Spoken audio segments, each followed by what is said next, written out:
Good afternoon. നമുക്ക് തുടങ്ങാല്ലേ. നമ്മള് work, power, energy ആ ചാപ്റ്ററാണ് നമ്മൾ നോക്കിക്കൊണ്ടിരുന്നത്. അതായത് വർക്ക്, പവർ ഇത് രണ്ടും നമ്മൾ കഴിഞ്ഞ ക്ലാസ്സിൽ കണ്ടു. ഇനിയും നമുക്ക് ബാക്കിയുള്ളത്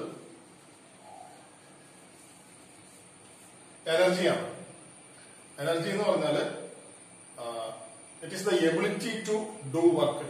അതായത് വർക്ക് ചെയ്യാനുള്ള അല്ലെങ്കിൽ ഒരു പ്രവൃത്തി ചെയ്യാനുള്ളതായിട്ടുള്ള കഴിവ്, എബിലിറ്റി, അതിനെയാണ് സാധാരണ രീതിയിൽ എനർജി എന്ന് പറയുന്നത്. നമ്മള് കാണാറില്ലേ, Boost is the secret of my energy. പക്ഷെ ആ ബൂസ്റ്റിനേക്കാളും കൂടുതൽ എനർജി നമ്മുടെ കഞ്ഞിവെള്ളം കുടിച്ചാൽ കിട്ടും. അത് വേറെ കാര്യം.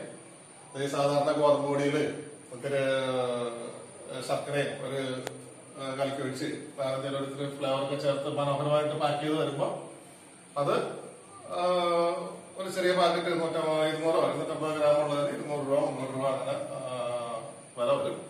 നമ്മുടെ കഞ്ഞിവെള്ളമാണെന്നുണ്ടെങ്കിൽ നമുക്ക് വേറെ പ്രത്യേകിച്ച് കാശൊന്നും കൊടുക്കേണ്ട. അതിനേക്കാൾ കൂടുതൽ നമുക്ക് എനർജി കിട്ടുകയും ചെയ്യും. അപ്പൊ അതെന്തുകൊണ്ട് എനർജി എന്ന് പറഞ്ഞാല് വർക്ക് ചെയ്യാനുള്ള അല്ലെങ്കിൽ പ്രവൃത്തി ചെയ്യാനായിട്ടുള്ള ഒരു കഴിവ്, അതിനെയാണ് നമ്മൾ എനർജി എന്ന് വിളിക്കാം. ഈ എനർജി ഇപ്പോ ഒരുപാട് രൂപത്തില് ഉണ്ട്. മെക്കാനിക്കൽ എനർജി ഉണ്ട്, ഇലക്ട്രിക്കൽ എനർജി ഉണ്ട്, സൗണ്ട് എനർജി ഉണ്ട്, അങ്ങനെ ഒത്തിരി തരത്തിലുള്ള എനർജീസ് ഉണ്ട്. അപ്പോ ഈ എനർജി എന്ന് പറയുന്നത് നമ്മള് ഒരു യൂണിവേഴ്സൽ ലോ ഓഫ് എനർജി ഉണ്ട്. അതായത് law of conservation of energy എന്ന് പറയും. ഈ യൂണിവേഴ്സിലുള്ള മൊത്തം എനർജി എന്ന് പറയുന്നത് കോൺസ്റ്റന്റ് ആണ്. എനർജി നമുക്ക് ഒരിക്കലും ക്രിയേറ്റ് ചെയ്യാനോ ഡിസ്ട്രോയ് ചെയ്യാനോ സാധിക്കില്ല. ടോട്ടൽ ആയിട്ടുള്ള എനർജി എന്ന് പറയുന്നത് കോൺസ്റ്റന്റ് ആയിട്ടുള്ളൊരു വാല്യൂ ആണ്. അപ്പോൾ എനർജി ഒരു ഫോമിൽ നിന്ന് വേറൊരു ഫോമിലേക്ക് കൺവെർട്ട് ചെയ്യാൻ മാത്രമാണ് സാധിക്കുക. അപ്പൊ അതുകൊണ്ട് എനർജി ക്രിയേറ്റ് ചെയ്യാനോ അല്ലെങ്കിൽ ഡിസ്ട്രോയ് ചെയ്യാനോ സാധിക്കില്ല. യൂണിവേഴ്സിലെ ടോട്ടൽ ആയിട്ടുള്ള എനർജി എന്ന് പറയുന്നത് കോൺസ്റ്റന്റ് ആണ്. ആ ഒരു പ്രിൻസിപ്പിളിനെ പറയുന്ന പേരാണ് law of conservation of energy. Law of conservation of energy. അപ്പോ ഇവിടെ സംഭവിക്കുന്നത് എന്താണെന്ന് വെച്ചാൽ ഒരു ഫോമിലുള്ള എനർജി മറ്റേതെങ്കിലും ഫോമിലേക്കായിട്ട് കൺവെർട്ട് ചെയ്യപ്പെടാണ് ചെയ്യുക. ഉദാഹരണത്തിന് ഇപ്പൊ നമ്മൾ ഇലക്ട്രിക്കൽ എനർജി ഉപയോഗിച്ചിട്ട് ഒരുപാട് ഉപകരണങ്ങൾ പ്രവർത്തിപ്പിക്കുന്നുണ്ട്. അപ്പൊ ആ ഉപകരണങ്ങളിലേക്ക് ഈ ഇലക്ട്രിക്കൽ എനർജി നമ്മൾ കൊടുത്തു കഴിയുമ്പോൾ അത് മെക്കാനിക്കലായിട്ട് ഉള്ള ആക്ഷൻ അതിനകത്ത് നടക്കുകയും തൽഫലമായിട്ട് ഉള്ള പ്രവർത്തനങ്ങൾ എന്തൊക്കെയാണെന്ന് വെച്ചാൽ ഇപ്പൊ ഉദാഹരണങ്ങൾ പറഞ്ഞാൽ നമ്മള് അരി പൊടിപ്പിക്കുന്ന മില്ലുണ്ട്, നെല്ല് കുത്തുന്ന മില്ലുകളുണ്ട്, അല്ലെങ്കിൽ അങ്ങനെ അതൊക്കെ നമുക്ക് അറിയാവുന്ന കാര്യങ്ങളായതുകൊണ്ട് പറഞ്ഞാൽ, അല്ലെങ്കിൽ നമ്മുടെ കിച്ചണിൽ പ്രവർത്തിക്കുന്നതായിട്ടുള്ള മിക്സി ഉണ്ട്. അപ്പൊ ഈ മിക്സിയിലേക്ക് നമ്മൾ ഇലക്ട്രിക്കൽ എനർജി കൊടുത്തു കഴിയുമ്പോൾ അതിന്റെ മോട്ടർ റൊട്ടേറ്റ് ചെയ്യും, അതിന്റെ ബ്ലേഡ് റൊട്ടേറ്റ് ചെയ്ത് പൊടിക്കുക, ഗ്രൈൻഡ് ചെയ്യുക, അങ്ങനെയുള്ള അരയ്ക്കുക, അങ്ങനെയൊക്കെയുള്ള പ്രവർത്തനങ്ങൾ അതിനകത്ത് നടക്കുന്നത്. അപ്പൊ മെക്കാനിക്കലായിട്ടുള്ള ആക്ഷനാണ് അതിനകത്ത് നടക്കുക. അപ്പൊ ആ ഇലക്ട്രിക്കൽ എനർജി അവിടെ മെക്കാനിക്കൽ എനർജി ആയിട്ട് കൺവെർട്ട് ചെയ്യപ്പെടുകയാണ് ചെയ്യുക. ആ രീതിയിലുള്ള കൺവെർഷനാണ്, പലതരത്തിലുള്ള കൺവെർഷനാണ് എനർജിയുടെ കാര്യത്തിൽ സാധാരണയായിട്ട് സംഭവിക്കുക. അപ്പൊ ഈ എനർജി പ്രധാനമായിട്ട് 2-3 കാറ്റഗറിയിലുണ്ട്. അതിൽ ഒന്നാമത്തെ ആണ് പൊട്ടൻഷ്യൽ എനർജി എന്ന് പറയുന്നത്.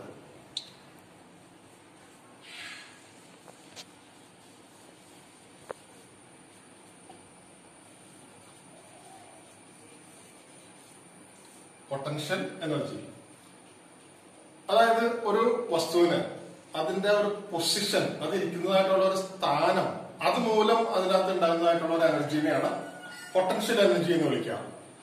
സ്ഥാനിക ഊർജം എന്ന് പറയും. ഇപ്പൊ നമ്മൾ ഉദാഹരണം പറഞ്ഞാല് നമ്മളുടെ ഓവർഹെഡ് ടാങ്ക്, വെള്ളം നിറച്ചതായിട്ടുള്ള ഒരു ടാങ്ക്,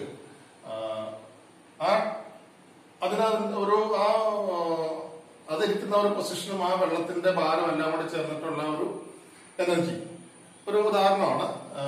അതുപോലെ പിന്നെ വരുന്നത്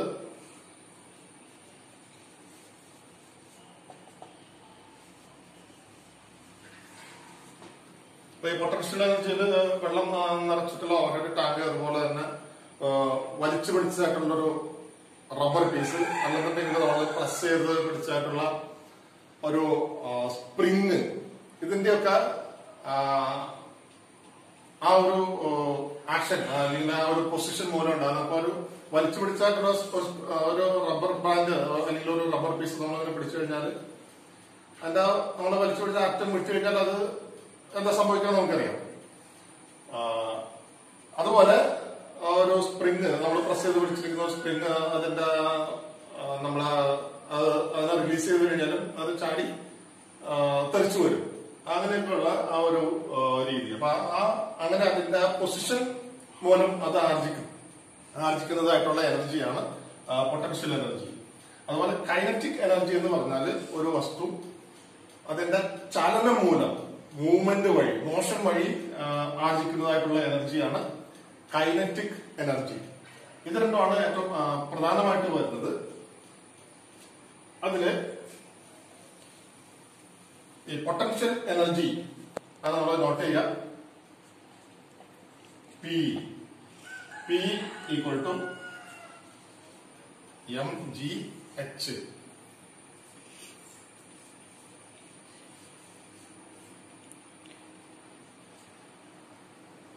അതായത് എം എന്ന് പറഞ്ഞാല് mass, G equal to acceleration due to gravity, അതുപോലെ എച്ച് എന്ന് പറഞ്ഞാല് അതിന്റെ ഹൈറ്റ്. അപ്പൊ എം ജി എച്ച് എന്ന് പറയുമ്പോൾ അത് അതിന്റെ യൂണിറ്റ് ജൂളിലായിരിക്കും വരിക. ഇനി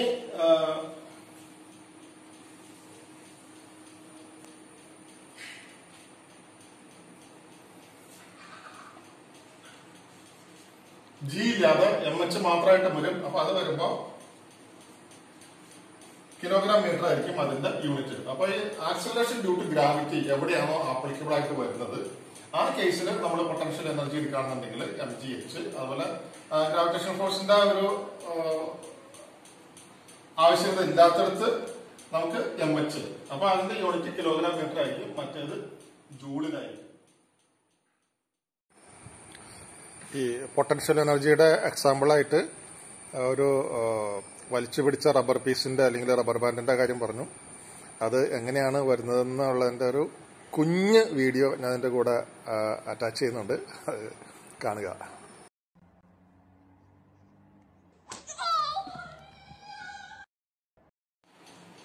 അതുപോലെ തന്നെ കൈനറ്റിക് എനർജിയുടെ കേസിൽ നമ്മൾ പറഞ്ഞാൽ kinetic energy K E is equal to half M V square. ഇവിടെ എം എന്ന് പറഞ്ഞാല് mass, V is equal to velocity, half M V square. അത് തന്നെ നമ്മൾ നേരത്തെ പൊട്ടൻഷ്യൽ എനർജിയുടെ കാര്യത്തിൽ പറഞ്ഞതുപോലെ തന്നെ ആക്സിലറേഷൻ ഡ്യൂ ടു ഗ്രാവിറ്റി ഉൾക്കൊള്ളുന്ന ഒരു ഫോർമുലയും കൂടി ഉണ്ട്.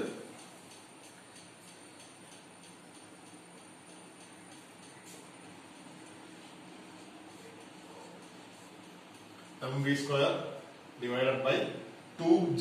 അവിടെ g എന്ന് പറയുന്നത് ആക്സിലറേഷൻ ഡ്യൂ ടു ഗ്രാവിറ്റി ആണ്.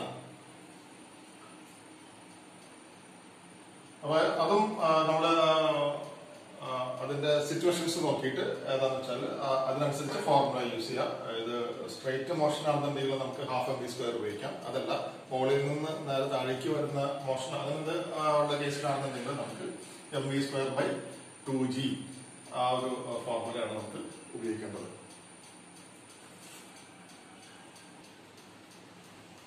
ഇനി വരുന്നത് മെക്കാനിക്കൽ എനർജിയാണ്.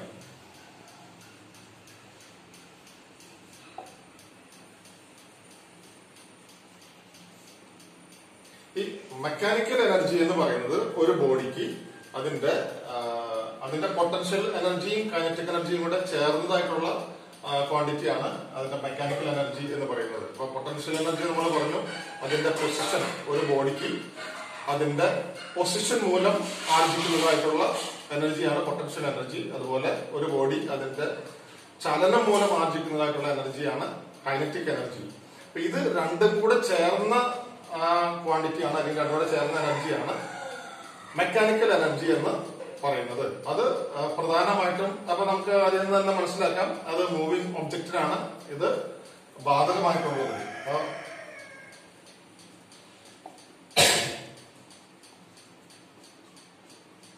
ME equal to TE plus KE.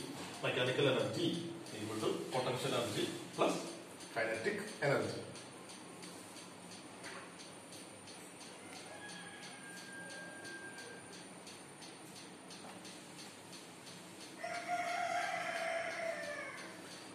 ഇനി നമുക്ക് ഇലക്ട്രിക്കൽ എനർജി.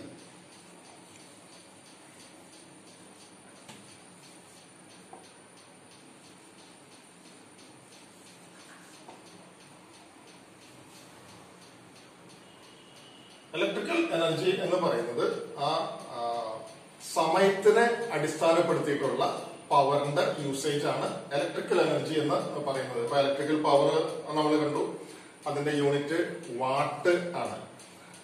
അതുപോലെ വാട്ട് അല്ലെങ്കിൽ കിലോ വാട്ട്, മെഗാവാട്ട്, അത് അതിന്റെ മൾട്ടിപ്പിൾസ് അങ്ങനെ പോകുന്നതാണ്.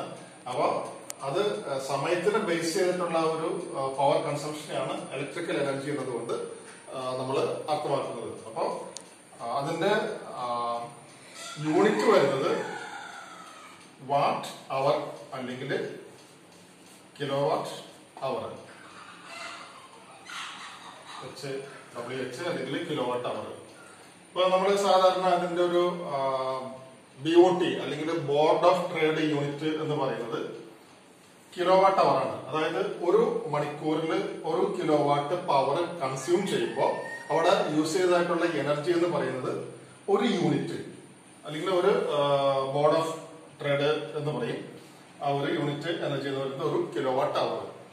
ഒരു മണിക്കൂറിൽ 1 കിലോ വാട്ട് എനർജി യൂസ് ചെയ്യുമ്പോഴാണ് നമ്മൾ ഒരു യൂണിറ്റ് വൈദ്യുതി യൂസ് ചെയ്തു എന്ന് പറയുക. അല്ലെങ്കിൽ ഇപ്പം വാട്ട് അവർ എന്ന് പറഞ്ഞാല് ഒരു മണിക്കൂറിൽ 1 വാട്ടാണ് യൂസ് ചെയ്യുന്നതെങ്കിൽ അവിടെ കൺസ്യൂം ചെയ്യുന്ന എനർജി എന്ന് പറയുന്നത് 1 വാട്ട്. അപ്പൊ നമ്മൾ സാധാരണ നമ്മുടെ ബൾബുകള് അല്ലെങ്കിൽ മറ്റ് നമ്മുടെ വീടുകളിൽ പ്രവർത്തിക്കുന്നതായിട്ടുള്ള മറ്റ് ഇലക്ട്രിക്കൽ എക്യുപ്മെന്റ്സ് ഒക്കെ അതിന്റെ ആ ഒരു വാട്ടേജ് അതിനകത്ത് പറയുന്നുണ്ട്. അപ്പൊ ബൾബുകളൊക്കെ ആണെന്നുണ്ടെങ്കിൽ ഇപ്പൊ LED ബൾബൊക്കെ ആണെന്നുണ്ടെങ്കിൽ നമുക്ക് 9 വാട്ട്, 12 വാട്ട്, 14 വാട്ട് അങ്ങനെയൊക്കെ പറയും. അതുപോലെ മിക്സി ഒക്കെ ആണെന്നുണ്ടെങ്കിൽ 500 വാട്ട്, 750 വാട്ട് അങ്ങനെയൊക്കെ എന്നുള്ളതിന്റെ ഒരു എനർജി റേറ്റ് പറയാം. അപ്പൊ ആ പറയുന്നത് ആ ഇപ്പൊ 50 വാട്ട് എന്ന് പറഞ്ഞാല് ഒരു മണിക്കൂറിൽ അത് 50 വാട്ട് എനർജി ആയിരിക്കും അത് പ്രവർത്തിക്കുമ്പോൾ കൺസ്യൂം ചെയ്യുക. അതാണ് അതുകൊണ്ട് അർത്ഥമാക്കുന്നത്. അതുപോലെ എത്രയാണോ തന്നിരിക്കുന്നത് അത്രയും വാട്ട് അല്ലെങ്കിൽ കിലോ വാട്ട് അത് ഒരു മണിക്കൂറിൽ പ്രവർത്തിക്കുമ്പോൾ എനർജി കൺസ്യൂം ചെയ്യും.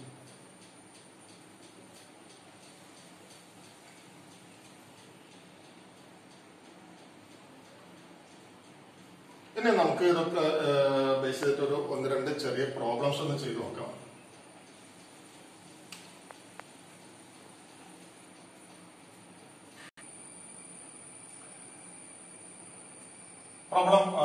ഒന്നാമത്തെ പ്രോബ്ലം നോക്കാം.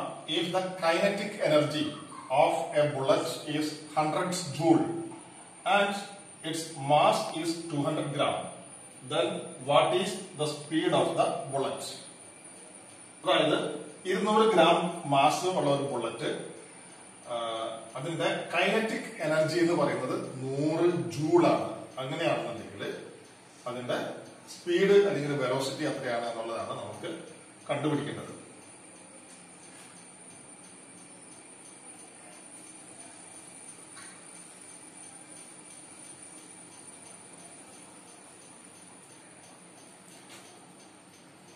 ഇവിടെ ബുള്ളറ്റ് ഒരു വെടിവെക്കുന്ന ബുള്ളറ്റാണ്. അപ്പൊ സ്ട്രൈറ്റ് ലൈൻ ആണ് അതിന്റെ ഒരു മോഷൻ നമുക്ക് അസ്യൂം ചെയ്യാം.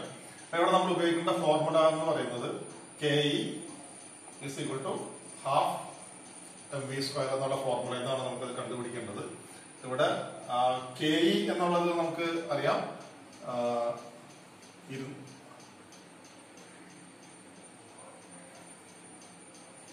m is equal to 200 gram. KE is equal to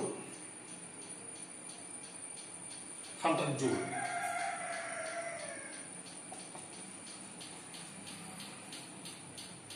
അതിനകത്ത് ഈ വെലോസിറ്റി എന്ന് പറഞ്ഞ ഒരു ക്വാണ്ടിറ്റി മാത്രമാണ് നമുക്ക് അറിയാതെ ഉള്ളത്. അപ്പൊ ആ അറിയാവുന്ന വാല്യൂസ് നമ്മൾ ഇതിനകത്ത് അപ്ലൈ ചെയ്ത് കഴിഞ്ഞാൽ 100 joule is equal to half into 200 gram എന്ന് പറയുന്നത് നമ്മള് ഒന്നുകിൽ എല്ലാത്തിനെയും ഒരു സിസ്റ്റത്തിലേക്ക് മാറ്റിയിട്ട് ഒന്നര ഗ്രാമിനെ കിലോഗ്രാം ആക്കണം, അല്ലെങ്കിൽ ഈ ജൂളിനെ നമ്മൾ എർഗാക്കി മാറ്റണം. അപ്പൊ നമുക്ക് നമ്മള് ഗ്രാമിനെ കിലോഗ്രാം ആക്കിയിട്ട് ചെയ്യുന്നതായിരിക്കും നല്ലത്. 200 gram is equal to 0.2 kg. 200 by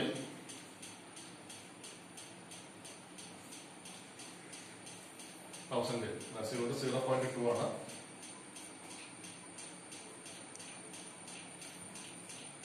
അപ്പോൾ 100J is equal to half into 0.2 into V square.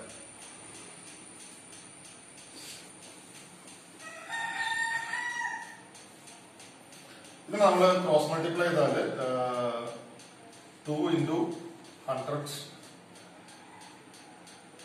equal to 0.2 V square.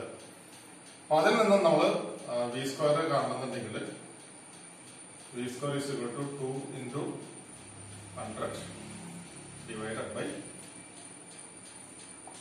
0.2.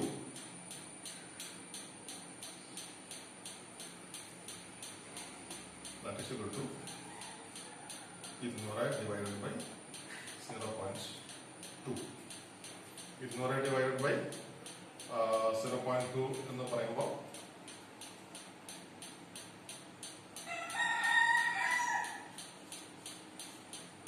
നമുക്ക് കിട്ടുന്നത്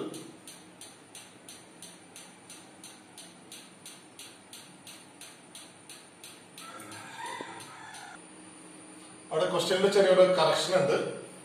ബുള്ളറ്റിന്റെ വെയിറ്റ് 200 ഗ്രാം എന്നാണ് പറഞ്ഞത്. അത് 200 അല്ല, 20 ഗ്രാം ആണ്. അന്ന് ക്വസ്റ്റ്യനിൽ ഒന്ന് കറക്റ്റ് ചെയ്യാം. അപ്പൊ 20 ഗ്രാം ഈക്വൽ ടു 0.02 കിലോഗ്രാം ആണ്. അപ്പൊ നമ്മളിവിടെ ഫോർമുലയിൽ അപ്ലൈ ചെയ്യുമ്പോൾ ഹാഫ് ഇൻറ്റു 0.02 V സ്ക്വയർ ആണ്. അപ്പൊ ഇവിടെ നമുക്കത്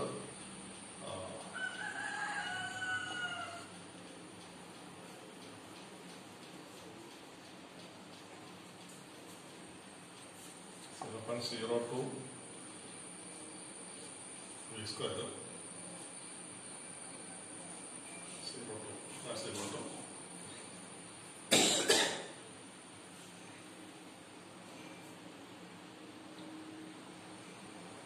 അപ്പൊ V സ്ക്വയർ എന്ന് പറയുന്നത് നമുക്ക് 200 by 0.02 കിട്ടും. That's equal to 10,000. V V equal to root 10,000. That's equal to 100 metre per second ആയിരിക്കും ആ ഒരു ബുള്ളറ്റിന്റെ വെലോസിറ്റി എന്ന് പറയുന്നത്. വെലോസിറ്റി അല്ലെങ്കിൽ അതിന്റെ സ്പീഡ് എന്ന് പറയുന്നത് 100 മീറ്റർ പെർ സെക്കൻഡ് ആണ്. അപ്പൊ ആ ക്വസ്റ്റ്യനിലുള്ള ഒരു കറക്ഷൻ ഒന്ന് കറക്റ്റ് ചെയ്യാം. 200 ഗ്രാം അല്ല, 20 ഗ്രാം ആണ് ബുള്ളറ്റിന്റെ വെയിറ്റ്. അപ്പൊ അതനുസരിച്ച് നമുക്ക് കിട്ടുന്നത് അതിന്റെ velocity 200 divided by 0.02 that's equal to 10,000. അത് V സ്ക്വയർ ആണ്. V is equal to square root of 10,000. That's equal to 100 meter per second. അടുത്തൊരു പ്രോബ്ലം നോക്കാം. What is the potential energy of a body of mass 5 kg on the top of a pole of 20 meter height? 20 metre ഉയരമുള്ള ഒരു കാല്, Paul എന്ന് പറഞ്ഞാൽ ഒരു കാല് ആണ് ഉദ്ദേശിക്കുന്നത്. അതിന്റെ മുകളിൽ, അതിന്റെ 20 മീറ്റർ ഹൈറ്റ്, അതിന്റെ മുകളിൽ ഇരിക്കുന്നതായിട്ടുള്ള 5 കിലോഗ്രാം വെയിറ്റ് ഉള്ള ഒരു ബോഡിയുടെ പൊട്ടൻഷ്യൽ എനർജി എത്രയാണെന്നാണ് ചോദിച്ചിരിക്കുന്നത്. അപ്പൊ ഇവിടെ നമ്മൾ ശ്രദ്ധിക്കേണ്ടതായിട്ടുള്ള ഒരു കാര്യം, ഇത് നേരെ മുകളിലാണ് ആ ഒരു ഇതിരിക്കുന്നത്. അപ്പൊ നമ്മളിവിടെ ഉപയോഗിക്കേണ്ടത് MGH ആണ്. ആക്സിലറേഷൻ ഡ്യൂ ടു ഗ്രാവിറ്റി ഇവിടെ ആപ്ലിക്കബിൾ ആണ്. ആ ഒരു കാര്യം മാത്രം ഒന്ന് ശ്രദ്ധിച്ചാൽ മതി. ബാക്കിയെല്ലാം ഡയറക്റ്റ് ആണ്.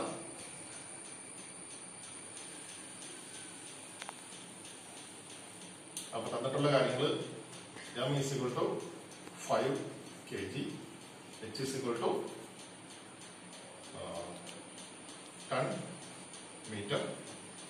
ഇനി G നമുക്ക് പ്രത്യേകിച്ച് ഒരു വാല്യൂ ഒന്നും തന്നിട്ടില്ല. അപ്പൊ കഴിഞ്ഞ ക്ലാസ്സിൽ ഞാൻ പറഞ്ഞു നമുക്ക് പ്രത്യേകിച്ച് ഒരു വാല്യൂ തന്നിട്ടില്ല എന്നുണ്ടെങ്കിൽ അത് നമ്മൾ എടുക്കുന്നത് 9.8 മീറ്റർ പെർ സെക്കൻഡ് സ്ക്വയർ എന്നുള്ളതാണ്. ഇതല്ലാത്ത ഏതെങ്കിലും ഒരു വാല്യൂ ആണെന്നുണ്ടെങ്കിൽ നമുക്ക് തന്നിരിക്കും. അങ്ങനെ ഒന്നും തന്നിട്ടില്ലാത്ത സമയത്ത് നമ്മൾ എടുക്കേണ്ടത് 9.8 മീറ്റർ പെർ സെക്കൻഡ് സ്ക്വയർ ആണ്. അപ്പൊ potential energy PE equal to mgh plus equal to 5 into 10 into 9.8.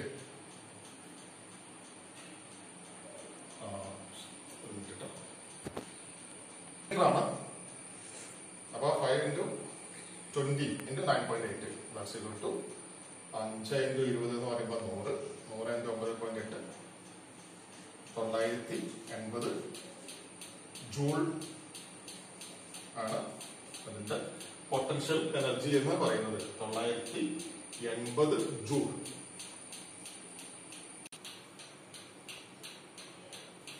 വേറൊരു ചോദ്യം ഒന്ന് നോക്കാം. അത് ഇലക്ട്രിസിറ്റിയുമായിട്ട് ബന്ധപ്പെട്ടതാണ്. If a domestic electric installation is connected to 230 volt supply, has 4 lamps of 40 watt and 3 lamps of 100 watt, then total energy consumed in 3 hours is how much? ഇവിടെ ഒരു ഗാർഹിക electrical connection അല്ലെങ്കിൽ ഒരു വയറിംഗ് അവിടെ നമ്മൾ ഉപയോഗിച്ചിരിക്കുന്നത് 230 വോൾട്ട് സപ്ലൈ ആണ്. നമ്മൾ സാധാരണ ഉപയോഗിക്കുന്ന നമ്മുടെ ലൈൻ വോൾട്ടേജ് 230 വോൾട്ട്. അതിനകത്ത് 40 വാട്ടിന്റെ 4 ബൾബും 100 വാട്ടിന്റെ 3 ബൾബും കണക്ട് ചെയ്തിട്ടുണ്ട്. അപ്പൊ ഇത് 3 കണക്ട് ചെയ്ത് എല്ലാം ഓണായിരിക്കുന്ന ഒരു കണ്ടീഷനിൽ 3 മണിക്കൂർ കൊണ്ട് ഇത് കൺസ്യൂം ചെയ്യുന്നതായിട്ടുള്ള എനർജി എത്രയാണ് എന്നുള്ളതാണ് ചോദിച്ചിരിക്കുന്നത്. 40 വാട്ടിന്റെ 4 ബൾബ്, 100 വാട്ടിന്റെ 3 ബൾബ്, മൊത്തം പ്രവർത്തിക്കുന്നത് 3 മണിക്കൂർ.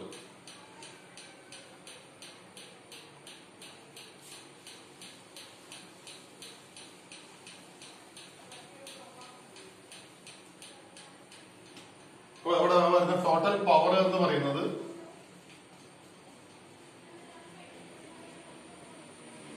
40 വാട്ടിന്റെ 4 ബൾബാണ്. അപ്പൊ 40 into 4 പ്ലസ് 100 വാട്ടിന്റെ 3 ബൾബുണ്ട്. 100 into 3. അപ്പൊ that is equal to 40 into 4 160 plus 100 into 3 300 equal to 160 300 460 watt ആണ് അതിന്റെ ആ ടോട്ടൽ പവർ റിക്വയർമെന്റ് വരുന്നത്. ഇനി ഇത് വർക്ക് ചെയ്യുന്നത് 3 മണിക്കൂറാണ്. ടോട്ടൽ 3 മണിക്കൂറാണ്. അപ്പൊ എനർജി ഈക്വൽ ടു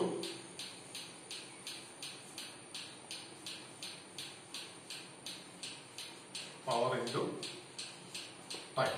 അപ്പൊ ഇത് 1 മണിക്കൂറാണ് പ്രവർത്തിക്കുന്നതെങ്കിൽ നമുക്ക് വരുന്നത് 460 വാട്ടായിരിക്കും. അതല്ല സമയം കൂടുതലുണ്ടെന്നുണ്ടെങ്കിൽ നമ്മൾ അതിനെ എത്ര സമയം യൂസ് ചെയ്തോ ആ സമയം കൊണ്ട് മൾട്ടിപ്ലൈ ചെയ്യാൻ equal to 460 watt into 3 hours. So that's equal to 460 into 3 എത്രയാണ്? 4200 60 into 3 180 1380 വാട്ട് അവർ. അല്ലെങ്കിൽ ഇത് നമ്മൾ കിലോ വാട്ടിനാക്കാണെന്നുണ്ടെങ്കിൽ ദാറ്റ്സ് ഈക്വൽ ടു 1.38